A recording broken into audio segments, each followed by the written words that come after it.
North American Alliance just formed. Whoa, what? Yeah, U.S. and Canada has a focus called the North American Alliance, or American Alliance, or something like that. It forms a faction with the U.S., although the U.S. leads it, even though Canada took the focus. Yeah, North American Alliance. Canada, it sets the rule, can create factions, so Canada could, if the U.S. rejects the offer, try and invite them later. But, yeah, the U.S., I think they start. Maybe the U.S. just tends to spend the political power to become the leader right away. Nope, U.S. starts as the faction leader. So this can potentially now lead to, if the Soviets, who are a major, attack Sweden and Finland, and Finland's already in the North American Alliance because they have a focus that they can approach major democracies, and they'll do that now that there's a major democrat faction they can take. The AI loves to do it, especially when they're democratic Finland. They'll seek to join the North American Alliance. The U.S. will say yes. And then Sweden will say, hey, we're at war with the same people Finland are at war with, and we're at war with a major, so let's join the North American Alliance as well. And then Sweden will call the United States into their war against us, which is why we need to wipe out Sweden before the Soviets attack. And we also need to ideally get the Soviets in a faction so that they won't attack Denmark, otherwise they'll be at war with us, as well as saying this nonsense off. It looks like Trotsky is slowly losing. He's getting pushed. Yeah. Once the Soviet Civil War is over, you should be able to take the focus. Fall Moscow. So I feel bad about having you like, oh, equipment to Trotsky, and yeah, there's no chance. There's no way we could. I always overestimate how much equipment like the majors have. There's no way you could send enough equipment to have them win quickly, and we need them in a faction quick. Yeah. Although I suppose if we wanted Trotsky to win really bad, we could just let Stalin attack Finland stuff and have already capitulated Sweden, and we'd be at war with Stalin at that point, and then we could help Trotsky win by invading Moscow and stuff, you know? That's actually doable, but we would have to capitulate Sweden so that Sweden doesn't end up joining the North American Alliance. Because the Lithuanian focus is we'll have them attack. They'll request invasions of Denmark, Finland, Sweden, and Poland. Of course, Poland could join the North American Alliance and then still have... Well, actually, that wouldn't be a problem for us. We're not at war with Poland. That would just make the U.S. our kind of allies against this Stalin. But yeah, yeah, it may be just better to let Trotsky lose. And, you know, I went and tagged over and had the Soviets take the decision to remove this anti-Soviet military thinking ban, because the devs added a decision to remove that, but it can only be taken during the Soviet Civil War. If Stalin doesn't do it before the Civil War is over, that national spirit becomes permanent. So I did that so that, you know, since it's gonna win, I just hate that, and maybe one day one of us will tag over to, like, you know, if we get crushed by a faction that includes the Soviets, maybe we switch over and play as a Soviet co-op game or something. I don't know. Stalin's very powerful. He's technically a little more powerful after the Civil War in some ways. He doesn't get as cold a personality, but Trotsky can also add naval dockyards to, like, well, to the northern naval bases. I can't see it here, but I tagged over before, and he's actually, if he does it, Archangels gets the naval dockyard and a build slot. And then there's a follow-up one to expand shipbuilding plants, which will add another build slot and dockyard. But then, well, no, for that to actually synergize, Stalin would have to also strengthen the northern naval bases before. Never mind. It does save some focus time, but he loses a lot of generals. Yeah, he's probably weaker than if he took the center path, but either way, not much we can do about it. Unless you want to make a massive commitment of Lend-Lease and have very little chance of wiping out Sweden quick enough, so I'll just pause. Okay. See, yeah, Trotsky's getting crushed, and yeah, Stalin, a weakened Stalin, will end up ruling. The Treaty of, yeah, whatever, Czechoslovakia surrendered. Oh, this is different. In my single-player game, a Czech rump state survived in the northern Sudetenland. This time, the peace conference, there is no more Czechoslovakia. Hungary has the northern... What? Hungary annexed it. Yeah, it's unfortunate. We will be able to someday liberate Czechoslovakia, and I think that unlocks their focus tree if it's locked. And they were actually going their communist path, so they'll be fine being in a, you know, communist-led faction. They're not going to, like, switch democratic and then leave the faction or something. They'll be loyal allies. Yeah. If we completely ignore the Central Powers for a very, very, very long time, then theoretically, Hungary and Czechoslovakia could set collab governments on Czechoslovakia, and one of them would have the original focus tree, and the other would be a generic. But they won't do it. The AI never handles compliance well, so... I was playing till 1950, and they still hadn't formed a collab government on Czechoslovakia. It's pretty much doesn't happen. The AI... Here's the problem. They run military governor, or sometimes martial law, pretty much forever. They never take, like, okay, well, I'll go to local police force and lose more troops for a while to resistance, but eventually I'll bring compliance up, or use secret police as a stepping stone down to local police force, where you go military governor to secret police to local police force to civilian administration, and that's how you need to do it if you eventually want a collaboration government.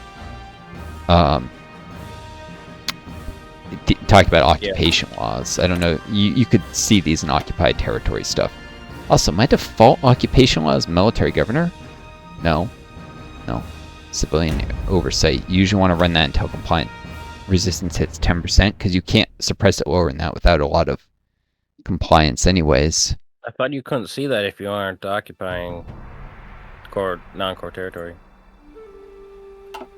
You can see it if you have any releasables, even if you're forbidden from releasing them. I could give Hatay to Turkey just now and not let them take the Hatay issue, which, if I tell them no, they get a claim, and I don't remember if they get a war goal, and they get war support, and if I say yes, they get political power. So I could technically just give Turkey Hatay and prevent them from getting any of the bonuses from taking their focus to demand it. Like, it's better to just give it to them than for them to demand it and to give in. I'm not going to do that. We're going to fight them, so why would I give them Hatay? But I could, because I could return Hatay to Turkey, it was basically Turkish territory. It was given to Syria after World War I. Or I could, in theory, release Kurdistan, but I can't because Syria is forbidden from doing it. I have access to occupation laws, even though all my territory is core, because there are tags that I control that aren't Syrian. I control Kurdish and Turkish. Kurdistan wasn't released? I thought, didn't they release all the releasables? The game rules didn't include that. They probably created this custom game rule before they added the Kurdish tag. It's a shame. Oh, yeah, that would make sense. It's kind of a shame. It doesn't, or maybe they just wanted Syria to be a large enough nation to be viable. Without its eastern state, Syria is even weaker. Yeah. I don't know. Kurdistan also, it would mess up the Iraqi focus tree if it was released already, because Iraq has a communist path where they can switch to the Kurdistan tag. Well, it can be communist or democratic. Yeah, and they, which makes some sense, because in Iraq, one of the most left-wing ethnic groups tends to be the Kurds.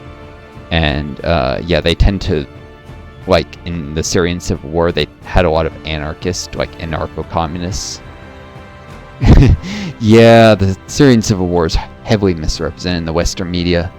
They like to be like, oh, it was a civil war against a brutal dictator, and then they emphasize Syria's socialist period, but they kind of conveniently forget that the socialist guy died, and then the next guy, his successor, undid all the socialist things he did and embraced neoliberalism, and the Syrian civil war actually occurred in large part because the population hated neoliberalism and wanted the socialist stuff back. They wanted, the strong welfare systems and union rights back. They didn't want, and it was Arab socialism, so it wasn't really truly Marxist, but it was this kind of half-assed socialism that Syria was running. It's not like here I went Socialist State of Syria and this is real, like full on Leninism. But the Arab socialism, which has also it has influences from both fascism and communism, fascism and Marxism in it. In the game, some of the Arab socialist things that have been added in Graveyard of Empires are actually represented as fascist ideologies, which is a bit of a spit in the eye of. It's probably because in this time period the Arab socialists tended to side more with the Axis because they wanted to be free of British imperialism. Or they never really took power in any country in this time period, but they tended to advocate.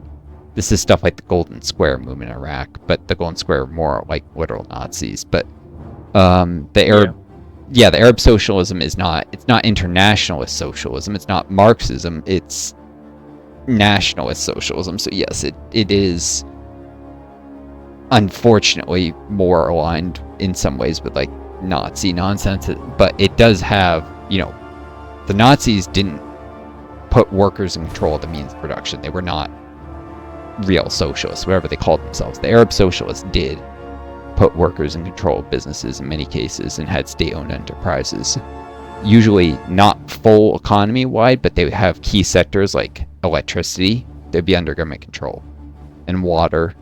And, the U.S. has that in some communities too, but it was much more widespread, and they would have workers' cooperatives in some places on a limited scale. It was part of the Third Way movement that tried to cut a middle ground between the Soviet bloc and the U.S. bloc during the Cold War, if that gives you an idea of where they lay ideologically, which is to say they were somewhere in the gray zone between capitalism and socialism in reality. No matter what they called themselves, they weren't really socialists, but they weren't really capitalist either. Yeah.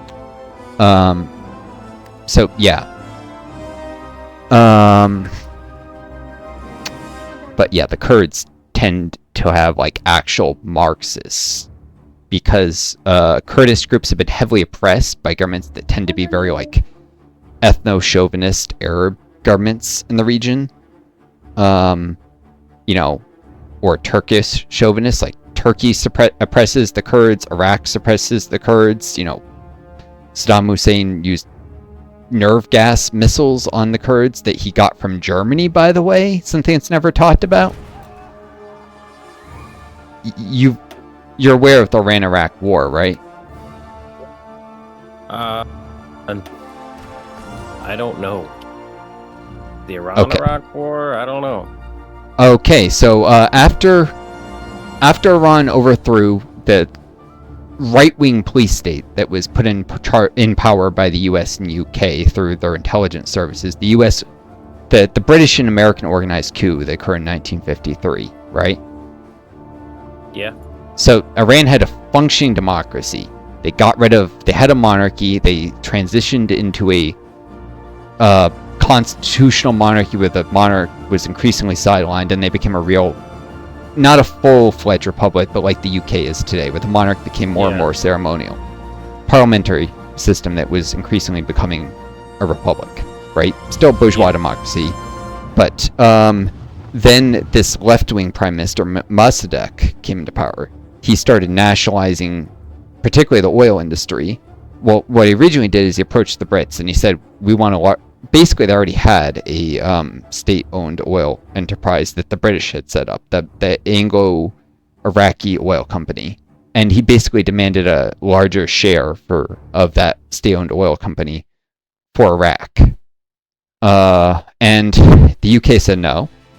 And so he said, well, we'll just take it, and he nationalized it, and at that point, he had alienated the British, so he started aligning more pro-Soviet and nationalizing other industries as well. This kind of thing happens all the time in the third world. If you alienate the capitalists, then you're going to lean more into socialism, even though you wouldn't have probably done it otherwise. So Iran starts aligning with the Soviet Union. The Eisenhower is pissed by this, because this was this was Eisenhower's in power. The CIA is pissed. They launch a coup. The British actually are the ones who are the most upset, and they approach America and they say, we want to overthrow this government, can you help us? And so the CIA does most of the legwork, but it was actually the British that actually asked for it, right? And so British and American intelligence do a coup in 1953. The coup puts in charge a brutal far-right government, as often happened with these little puppet dictatorships we set up in the Cold War. It disappears people in the middle of the night. It creates a comprador elite who lives a life of luxury while most of the population lives in crushing poverty. It leans really hard into capitalism and cuts welfare systems, neoliberalism. Terrible government, right? People hate it. Despised by the population. The Iranian Revolution happens in 1976 to 9, basically. People act like it just happened 1 year, but it was over a number of years, really.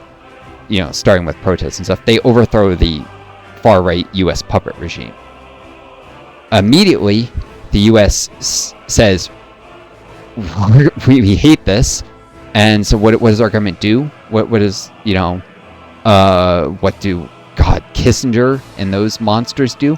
They go to Iraq, who has Saddam Hussein, who was a monster, and we knew he was a monster then, and they say, we'll give you guns. We know you hate Iran and you have these territorial disputes on the eastern border. We'll give you guns, we'll give you missiles, we'll give you tanks. We know you're planning an attack. We'll arm you, right? So Iraq invades Iran with Western weaponry. Tanks, missiles, guns, everything. Germany's contribution is chemical weapons. Yes. Yeah, considering the sarin, the Zyklon, whatever the concentration camps, is a little bit icky. The fact that Germany provided nerve gas agents to Iraq, to Saddam Hussein. And so he uses them on Iran. He fires ballistic missiles. The Scud missiles were provided, I forget if it was by Germany or the US or one of the other NATO countries, but it was Scud missiles were made basically from NATO components and made in Iraq. Like we sent them the components and the experts to build the missiles in Iraq. They kept that technological capacity and they continued to make Scud missiles after. But we taught them how to make Scuds, right? We sent them the experts. We transferred the technology. They loaded those missiles up with nerve gas agents and they fired it at them in Iranian cities like Tehran. So we provided the missiles and the nerve gas agents to attack Iranian cities. Iran developed a ballistic missile program in return as a deterrent to get Iraq to stop this and to also shoot back at Iraqi cities, though they used conventional warheads, just explosives. But it was still a brutal war, and Iran didn't have weapons that were nearly accurate enough, so they were hitting everything, civilian and military targets alike. Not they were, as far as I know, specifically trying to, but they were just, these weapons were not very accurate. These were very low-tech missiles that they developed in a hurry, right? Not, the Scuds were much more accurate and were intentionally targeting civilians. But war is a prolonged stalemate. Neither side can make progress. The U.S. keeps pouring money in because we want to weaken the Iranian government, but eventually a peace is reached. Saddam has all these excess Scud missiles, and he has surplus nerve gas that he received from Germany. What does he do with it? He loads up the Scud missiles with nerve gas, and he fires them at Kurdish villages in the north of Iraq that have separatist ideas that, wanted to create a free Kurdistan. It's one of Saddam's worst crimes. He uses pretty much his entire... He doesn't have any chemical weapons left after this. He also does some other villages, and he uses his entire surplus up on dissident groups like this. I think he had a tiny bit left, which he might have used in the first Gulf War, but by the end of the first Gulf War, there's no chemical weapons left in Iraq.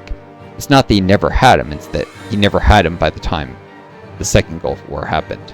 The claims that Iraq had chemical weapons were pure lies, but they had them in the past, which is why it seemed more believable, even though people forget the reason they had them is because we gave them to them. They never had the capability to manufacture them themselves. All they ever had was surplus from the Iran-Iraq War.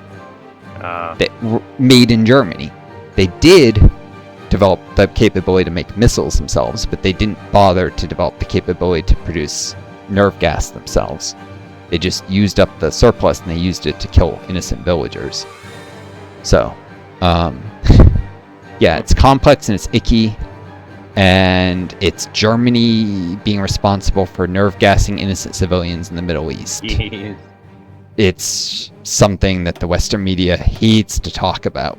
I forget who first keyed me into this. It might have been Michael Parenti, like one of his books or speeches, but it's there. It's documented history.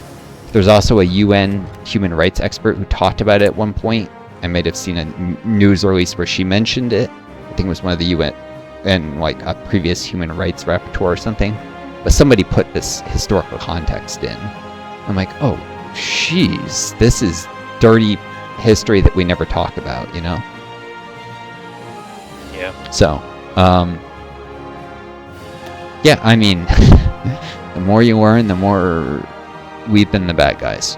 We've absolutely been the bad guys. It's not even a question.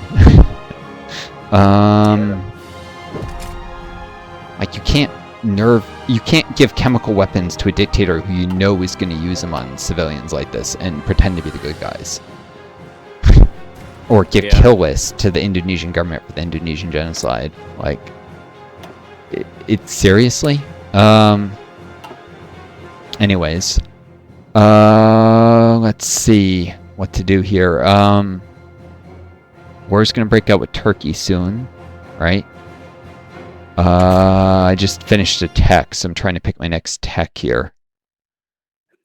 Oh, why? What? I just realized the army that I'm supposed to be sending to Syria is, for some reason, taking a very long way to Syria. Oh, where are they? I think they're avoiding the Eastern Med. Yes, that's why. They're off the coast of Senegal right now. It's safer than them going through the Mediterranean, but yeah. They're taking the long route to Iraq. Yeah, you have military. That's. Yeah. I was wondering. I thought you had those troops still in. Yeah, you did send them. Wow. That's not great, but at least they're not going to get sunk by enemy subs. What are these guys doing over here? Okay, they're also taking the long way home. Oh, no, they're trying to repair it in your own dockyards, that's why. In Lancashire. Just, if you right-click on Aleppo, they should go back and try and repair there instead. Okay. Let them use my dockyards. All they're doing is producing convoys. I don't have the tech to produce any actual warships as Syria here. Alright, well, I was trying to figure out what to tech. I'm probably not going to, like I said, I'm gonna switch to Norway because it's more interesting. And I kind of want to mess with that shared focus tree Norway gets if they can get to be, you know, in charge of a faction that includes another Nordic, which will basically probably mean puppeting Sweden after the war. I don't have any resources, so I can't do anything with excavation techs. Oh. That's right. We were... somebody's gonna have to occupy the southern Turkey when we march north eventually.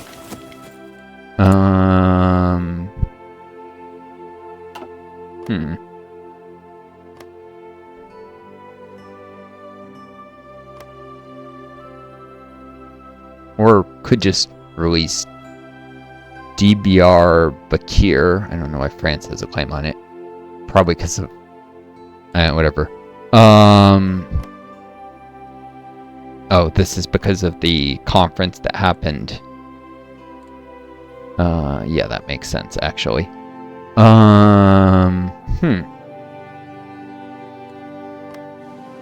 Oh yeah, Joe. When we capitulate, when we get the peace conference against the Central Powers eventually.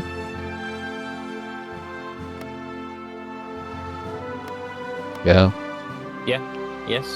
Oh, when we get the peace conference against the Central Powers eventually, you have a claim on Trebizond. It happened when Greece asked for British and French support in invading Turkey. This happened before, you took over. Oh. So yeah, Britain and France agreed, they agreed to help Greece, but they didn't actually attack Turkey. So I don't know how that worked out. But they got the claims in Trabzon and the Kurdish regions of Turkey, which means if you should be able to annex Trabzon on the cheap because you have a claim there, and you could get a collaboration government there eventually. Although, Turkey has a core there, so it'd just be a Turkish collab government in Trabzon, which is actually probably fine. Armenia has just a generic tree. If France ever got the southeastern part of Turkey has no cores there, and so they could eventually get a collab government again on Kurdistan, which would just be a generic, but collab governments are the best type of puppet. What? Yeah. Anyways, France is probably, I don't know, we'll probably beat them up. They'll form a faction with Poland eventually, but through the Orleans tree or Polish tree or something. I don't know, it might be possible to bring him into the faction, but probably not. So that's probably irrelevant, the Kurdistan part, but yeah, you could potentially annex Trabzon and then release it as a puppet, or just release it as a puppet, whatever is cheaper at the time. Yeah. It may be better to just create an Armenian puppet there. Or, well, annex it and then you can get a Turkish collab government someday, or I don't know.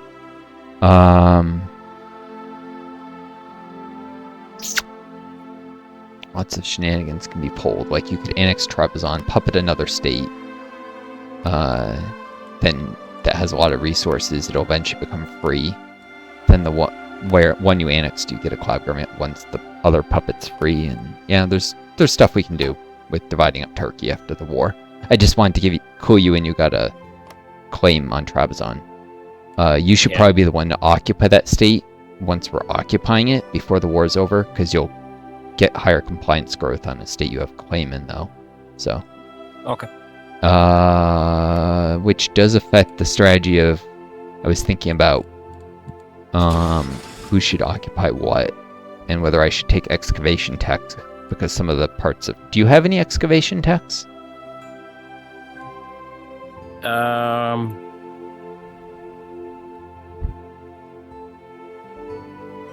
Yeah, excavation 2, 1 and 2.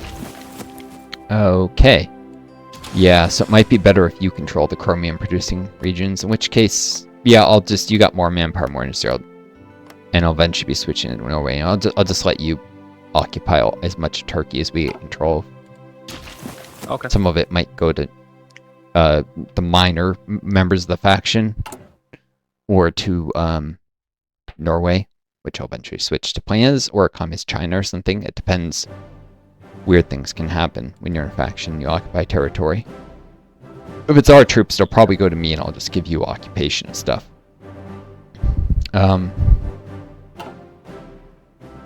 Well, no. Yes, no. I do have a supply that's much closer than you, but that doesn't really matter.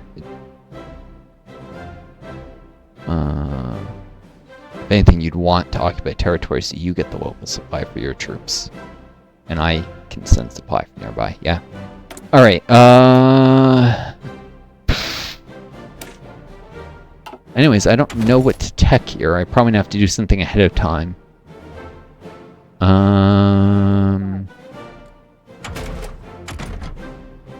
Definitely can't afford to be doing tanks. Oh, anti-tank just for the artillery MIO size.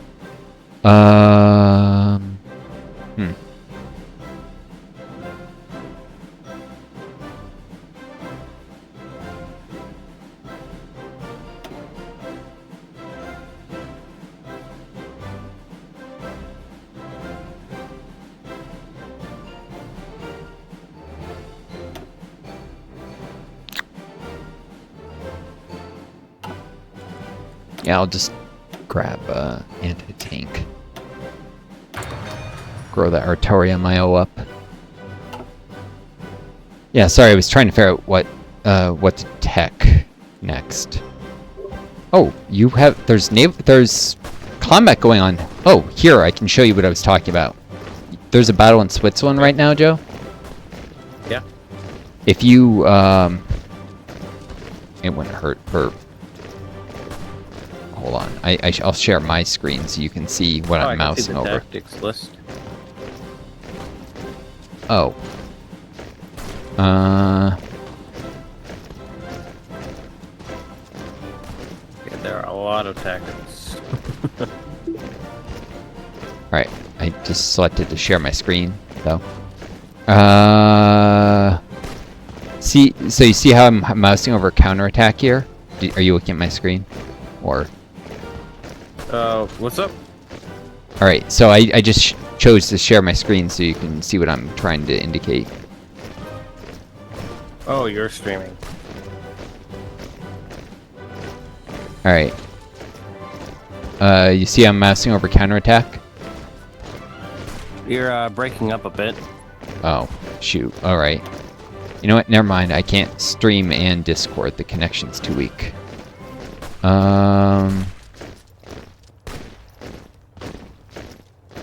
Cool. Alright, well. If you look at the tactics list and you hover over counterattack on that battle in Switzerland, right? Yeah. Counterattack. That Claude, Ausho, whatever is leading. You'll see there's a list of check marks. Right? Little check marks. Yeah.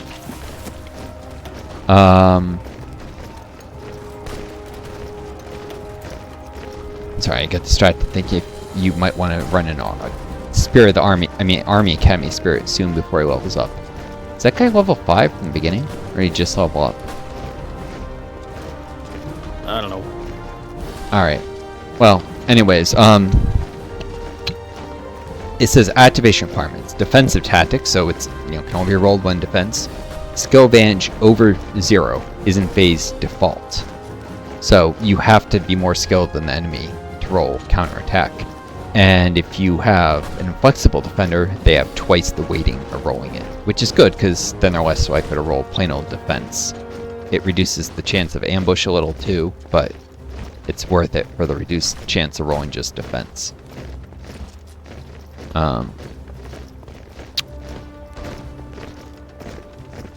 Counterattack actually is a better tactic than ambush when you're not doing counters. It's better defender do more damage, which will be crits, and the attacker deal less, which will be blocked by defense usually. But some of the other ones, you can see the full list. Encirclement requires that you're on offense and you have reserves with the entire frontage filled, for instance. So basically, if you have more divisions than you could use based on terrain, encirclement will let you pull some of those reserves in without exceeding combat with penalties, right? Yeah. Guerrilla tactics, and this is you need specific doctrines, either mobile warfare or mass assault can give it. In both cases, is the branches that give you more manpower. Defensive tactic is in phase default. One of the following must be true. Skill level more than 2, so skill level 3 or more, or trickster. And I'm pretty sure I'm not entirely sure, but I think if you meet both tags, you get double chance of rolling it. In this case, sometimes one of the following, it doesn't matter if you meet both or only one, but sometimes you have twice the odds if you meet both. It's on a case-by-case basis. The only way to really know is to try and find out or to remember. I don't even think the wiki indicates which is which, right? Yeah. But yeah, guerrilla tactics is more like guerrilla tactics can be rolled by like a level 1 or 2 guy who's got trickster. If you got the right doctrine. Let's see, some of the other ones that elastic defense is in phase default. Defensive tactic has, so it's not a tactical withdrawal or something, has trait defensive doctrine or skull of more than 2. That's one of the advantages of promoting someone to field marshal who's only rank 1 or 2 and assigning him an army instead of an army group, is they can roll elastic defense when they wouldn't normally be able to. There were a couple other. Bonsai charge requires that you're Japan.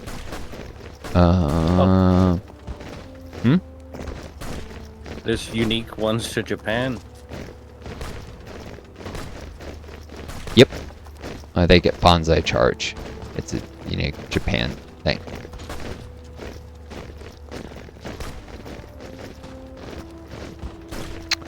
CQB, the other important one was breakthrough. Where is breakthrough? It's one of the best defensive tactics, and here it is. Grand Battle Plan gets it. Mobile Warfare gets it. It doesn't say it unlocks one of the following, but it only lists Grand Battle Plan. But breakthrough is also available under Deep Battle and Mobile Warfare. 3 of the 4 trees get it. I don't think Superior Firepower gets it. Maybe it does. Maybe all of them have a sub-branch that gets it. Anyways, offensive tactic, hardness over 50 or skill advantage over 1. So you need to either be 2 skill levels higher than the other, like level 5 versus 3, which you have right here, or you have to have tanks, basically, or tons of armored cars to get breakthrough. It's a superb offensive tactic. I mean, Blitz might be marginally better, but can't be rolled by infantry. And this allows you to roll Blitz or breakthrough. So it's a good tactic, but yeah. Skill advantage is required. Blitz, skill level more than 2, so level 3 or higher, or has trait Panzer Leader, or a skill advantage over 1. And I'm pretty sure this is one of the ones where you meet multiple triggers, you have higher chance. I know Panzer Leader increases the odds of rolling Blitz, for sure. It even says more likely to gain attack skill and level up, or that's Panzer Expert. Increased chance of executing Blitz and encirclement tactics. Combined Arms Expert does 2, and gives bonuses to motorized and mechanized. So if you're attacking with mechanized troops, you take Combined Arms Expert, you'll have better tactics as well as better stats. And you can still use Blitz when you put that person in charge of some tanks, kind of thing. I did that as France once, because France doesn't really have the industry for a lot of tanks, but they can definitely do a ton of motorized and mech. In a French communist run, I did that one where I had 2 civil wars, so I definitely was weak on industry. Anyways, just thought I'd point out the counterattack thing and some of those like triggers, and if you were curious where you can see all the tactics, that's where on the tactics list in a battle. Yeah. All right. I see. Cool. Oh yeah, well-planned assault, by the way. The cool thing about it is there's no counter tactic to it. So, yeah, Grand Battle Plan is the only tree that gets well-planned assault, and there is no counter. Yeah, breakthrough is available with superior firepower, so every tree has a sub-doctrine that gets it, and one that doesn't, I think. Oh no, both superior firepower branches get it. But I don't think infiltration gets it. That's right. Right? Just gets it later. Blitz. No, okay, the right-sided Grand Battle Plan doesn't get breakthrough. Neither does the right-sided mass assault. And mobile warfare only gets it on the Blitzkrieg, not on the mobile infantry branch. Right. But yeah, well-planned assault, well-planned attack, you get grand assault. You take logistics focus, which is normally not a very good logistical focus, which is not normally a very good Spirit of the Division command, and you have double chance of rolling it, and there's no counter. It also saves you a little bit of fuel for your Navy and Air Force. So, in your case, logistical focus might be a very good choice. And then running meticulous preparation, so you get some really good logisticians, which that'll stack with logistical focus. Or I forget, I think it's stacking, additive rather than multiplicative effects. Yeah, I'm curious. That guy who's in Switzerland. If you should be able to see how close he is to leveling up, or if he just did. Falcon, like if you hover over the 5, the skill number will tell you what percent. 14%. Yeah, and like hover over infantry leader, for instance. Under earned traits. Earned traits, right there. 3 and 6. Yeah, he probably did not level up because he acquires XP for that, twice the rate of skill, which means he probably already earned like 180 normal XP or something. So yeah. Yeah, you got plenty of time to take meticulous prep before you start losing the opportunity to roll skill points. Yeah. Anyways, I'll stop watching that. But you probably, that's another thing you need power for, is the Chief of the Army. Chief of the Army, Yeah. conscription increase, economy law to total mobilization, war propaganda support, trade union stuff for stability, improved worker conditions for stability someday too, and raids, anti-fascist and anti-democratic raids, again for stability. So Yeah. yeah, you get a lot of stuff to Spend political power on. Yep. You're actually better off running anti-democratic raids first and then anti-fascist, interestingly. Because the Conservative Party is actually bigger than the British Union fascists. You usually want to raid the bigger party first. What? Yeah.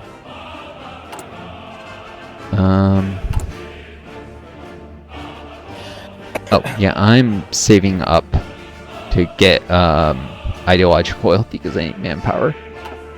I did quick and prob for command power, and that's great and all, but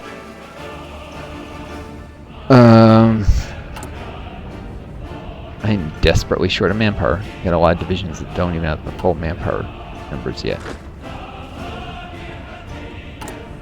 Alright.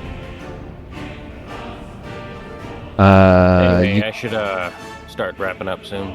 Oh, I'm waiting for your divisions to arrive. How far are they till they arrive at the port of Basra? Oh, yeah, they will be there in 53 days. Oof.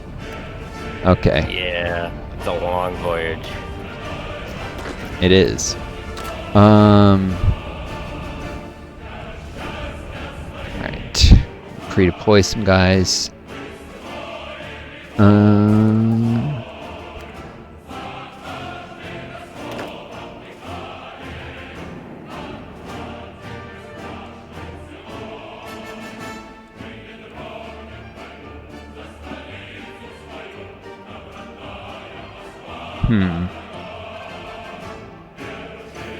Gonna try and push these Swedish troops soon to make it a little less territory to take later.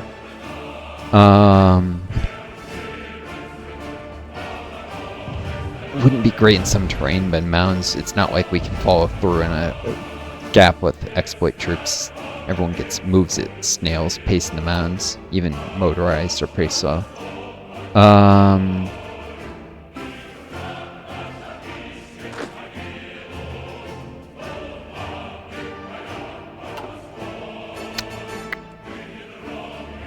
Oh, did you get those troops, airplanes that were going to go to Syria? Are they fully trained now? Let me see.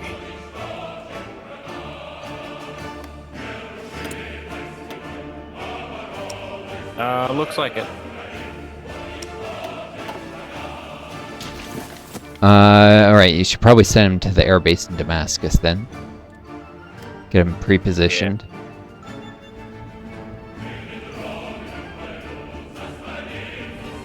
And how much intelligence do you have on Turkey? Can you see what focuses, like what they're, probably not what they're working on yet.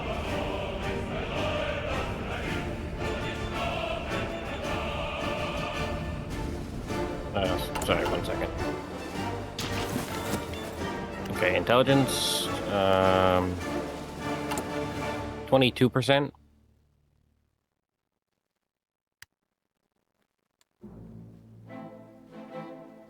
%? Yeah.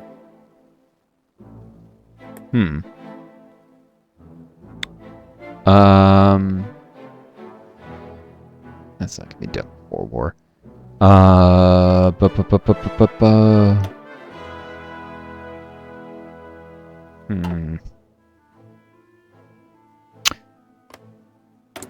Because I have 56% intelligence on them. You only have 22% civil. Oh, that you're talking about the intel network strength. I meant what's your total civilian intel? Oh. Sorry. Yeah, 58. Okay. When you get to 70, you'll be able to see what focuses they're working on. I'm just curious if they're going to do the Tay issue soon. That's all.